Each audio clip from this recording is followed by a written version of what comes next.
Empreender por um Mundo Melhor.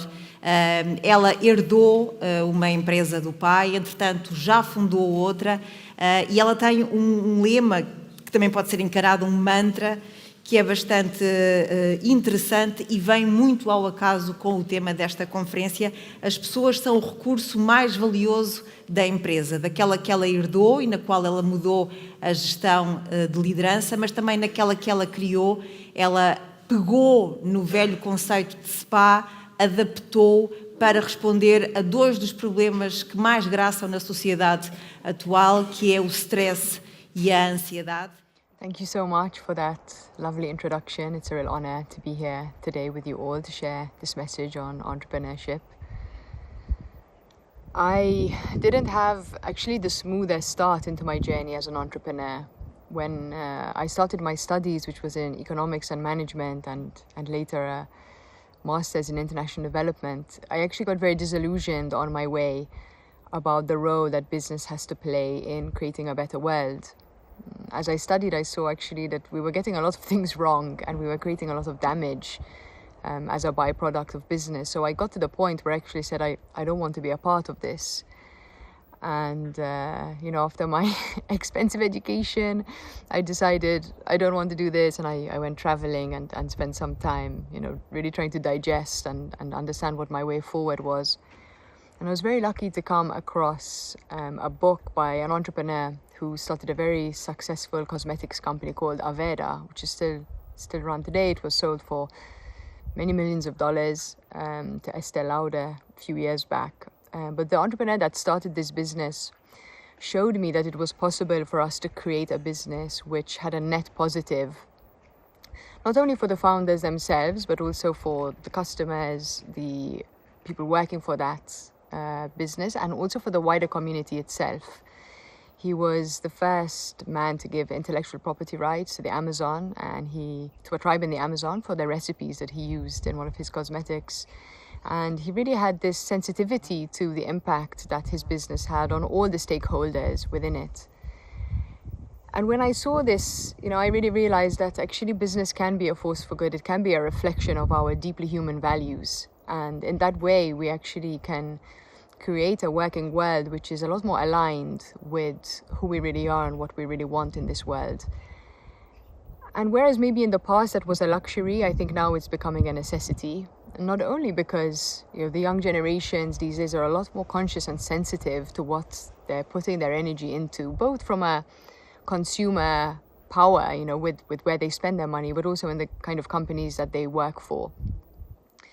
I think it's really beautiful that this is happening at this time, because obviously we are facing so many different crises around the world, not just ecological, but also mental health crises, and really a crisis of the way we feel happy in the world. Levels of suicide and depression and anxiety and so on are really all going through the roof, as are a lot of levels of things like autoimmune conditions. So I think we're really at a cross point in the choices that we make in how we want to leverage the power and resources that the business world has. And it's really great for me to see that I'm not alone in this. There are actually loads of entrepreneurs all around the world saying, hey, okay, we need to figure out how we can run a profitable business whilst also having a net positive. We can't sacrifice the well-being of our clients or our employees along the way. Of course, that's not the model everywhere. There are still a lot of models of a lot of dysfunctional business practices. But I feel like we're in the beginning of a very big change. I don't know how it is in Portugal, but definitely in my country, in Malta, and in many other parts of Europe, we can see a real rise in healthcare conditions that are a sign that our lifestyle is not really contributing to a healthy mental and emotional human being. And it's very interesting for me because actually in Malta, the healthcare industry is actually one of the ones that is suffering most. There are a lot of people working within that industry who have very high levels of stress, very high level of burnout. And, healthcare is so important. And in those moments where you're in a healthcare crisis, you really want to have healthcare professionals that are, not exhausted and, have the resources physically to be able to give you the care that you need in the most scary and often vulnerable times in your life. And it's interesting for me how we've created a working model where often these people working within the system are really, really very burnt out, and they really struggle to give a quality of care, not because they don't want to or they don't have the heart to, but because they're not being supported by the system that we're creating. For me, in healthcare, it's the most important because it's such a sensitive service, but we can see this in all aspects of the world, of the working world. I am very much a believer that happiness is the new productivity. I think, incentivizing people to be productive through monetary means alone is a model that is now really outdated in the business world. And actually a lot of companies are realizing, hey, if we're going to have successful, thriving companies, we need our employees to be happy, healthy, and engaged. And this is a question that I think we need to ask ourselves across all levels of society, and not just in the business world, but how do we create human beings? How do we support human beings to be happy, to be healthy, and to be well? Because that is of benefit to the business world. It's of benefit to the healthcare service providers. It's of benefit to the way we're bringing up children and creating the new generation. So I think we have an opportunity to look at many of the markers around health, mental health, emotional health, ecological health, and say, okay, there is something that needs to change here. And what can each of us do within our communities and within our companies and within our industries to be a part of that change?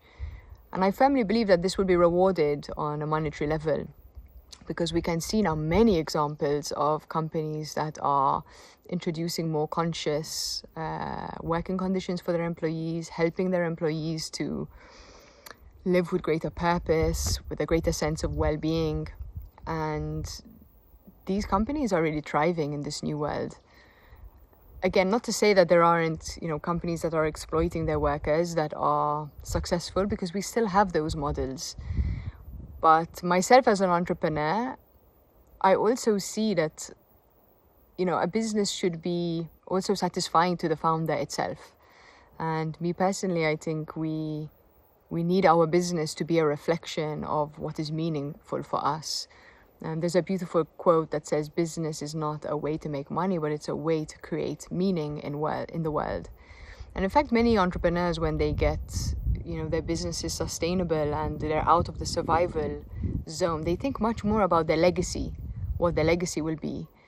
And for me, the interesting legacy is not, the amount of zeros that we have at the end of the balance sheet, but it's what was the impact that this business had on the world. And as I said, we're living in a time when that impact is greatly needed, ecologically, and also from a level of human being. I find it very painful that we have rising suicide rates amongst teenage girls in almost all of the Western world. I think it's a real call for action to all of us, and how can we create systems that actually alleviate these issues. I myself have a foot in two different worlds. I'm the CEO of a software company where we provide payroll and accounting solutions, which gives me a platform to look at, the payroll solution, and we're adding HR into that, which is a real beautiful way to create culture within an organization. How do we manage our people? What tools do we give them?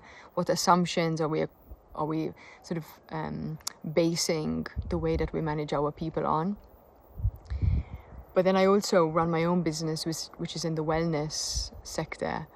And it's all about self-development and helping human beings to stop and get more awareness of themselves.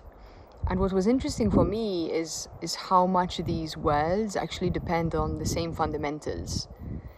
When I look at people within my software company who are senior managers, I see that the ones that excel are not the ones which have technical competence, but they're actually the ones that have higher levels of mastery over their inner world. Because when we have mastery of our inner world, when we have that awareness and that choice in the way that we react to situations, we actually can model behavior that is a lot more functional on a business level. You know, things like being able to communicate well, being able to negotiate well, being able to be humble. These are all things that are super important within leadership. And in business, we often end up in the situation where we promote people for their technical excellence, when actually it's much more their interpersonal skills and their soft skills which really contribute to whether they're going to make a good leader. And as a business grows and as a business scales, without leadership, you're going to have a rudderless ship and you're going to have chaos, and you're not going to be able to have any sort of direction towards meeting your KPIs, even if you have the most technical people. And then I look at the self-development world and I think, wow, it's the exact same work, it's the exact same skills that we need to be happy people in general, and to combat all of these lifestyle, not diseases, but, you know, these sort of symptoms of our lifestyle that is not fully aligned with what makes us happy. All right. So if we look at what it takes to be a good leader and what it takes to live without anxiety, there are actually quite a lot of overlapping inner skills which are really crucial. And, you know, I would even say that overlaps into healthcare, right? Because stress makes the healing from any disease a lot harder. Stress makes us more susceptible to anxiety and depression, and stress also makes us bad leaders, right? When we're responding from stress as opposed to from a place of inner balance. So I see actually the most important, crucial thing that we need to work on as a society and as humanity is, how do we equip ourselves with the ability to know ourselves so that we can choose how to react consciously, which will make us better leaders, better parents, better business people, better healthcare providers. And of course, it's difficult. It's much easier to teach skills that are in the outer world. Right? 1 + 1 is 2. There is no variation. But if I ask you how to be happy, there's no 1 + 1 = 2 there. There's no straightforward answer. It's skills that we actually learn much more through experience and through being on our own journey and getting support along that journey. So it's a lot messier to teach these skills, but I think they're the crucial skills that we need to teach in business, in healthcare, in parenting, and in life in general. I'm actually here in Sicily at the moment on this piece of land which we've just embarked on a project with to create a retreat center where we're going to be teaching these skills to a different range of people just seeking to be happier and to overcome their challenges with anxiety or any kind of mental or emotional stress. But also where we're going to be bringing corporate leaders to come and learn and be in the experiential space, because it's very easy to present a presentation on what it takes to have good communication as a leader. But when you put those leaders back into the world after that presentation, they don't have better communication skills. So we need to bring them into the space so that they can actually witness within themselves what are the barriers to communication, what are the fears. Because when we bring awareness to those fears and those wants and those needs, we actually can change the way that the brain responds in those moments of stress or in those moments of challenge. We actually can create new neural pathways and change the way that people respond to the way they feel and to the way that other people make them feel. And I think this is actually the most exciting development. There was a book written on economics in the 60s where the author, E.F. Schumacher, commented that sort of the breakthroughs of the 21st century won't be so much the breakthroughs in technology, but actually in the breakthroughs of what it means to be human and how we wield our humanity. And I think that couldn't be a more important message at this time, because yes, we have new technologies that, like AI, that are going to revolutionize particular industries, but at the end of the day, it's the human being and their level of awareness and wisdom that is going to decide how we wield these tools and the kind of impact that they have on our lives. So I think that is really important. And I think if I can give any message to any leader or any human being, it's how much is your level of awareness? From what place are you taking decisions? And are you investing in your own inner skills? Because we need leaders that are going to lead from a place of compassion, of interconnectedness, and of real consciousness in the way that we are taking decisions. If we're going to take decisions from very low levels of awareness of the effect on others, on just, selfishness and greed, then we're going to continue creating systems that are creating a lot of damage within this world. And not only can that be reflected in business success, but it's also a much more fulfilling way to live our lives. And ultimately, that should be the number one measure of success. So thank you very much. I hope to inspire all of you to take a step into your own inner world and understand yourself a little bit better, and use the gifts that you find on that inner journey to share with the world and be of service to the world, because it's a beautiful way to live your life, and it's an even more beautiful way to run a business. So thanks again. Thank you everyone, for the organizers, and I really wish you all an inspiring conference. Thank you.